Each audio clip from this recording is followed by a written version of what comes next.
Prečo kupovať Synology NAS a disky spolu? Naska nie je tak úplne jednoduché zariadenie ako počítač typu zapnem, beží to, vypnem. Toto zariadenie má bežať celý deň, možno 24 hodín a možno 365 alebo 6 podľa prestupného roku dní v roku. No a čo od takého disku potrebujete? No, tak aby mal veľkú kapacitu, ale dobre, hlavne aby bol spoľahlivý.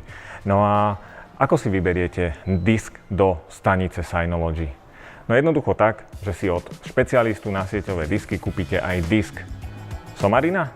Skúste si vybrať z portfólia diskov, ktoré dnes existujú. Nebudete mať šajnu, ktoré vám v tom budú fungovať. Ja viem, že je vysoká pravdepodobnosť, že rôzne značky do toho pôjdu.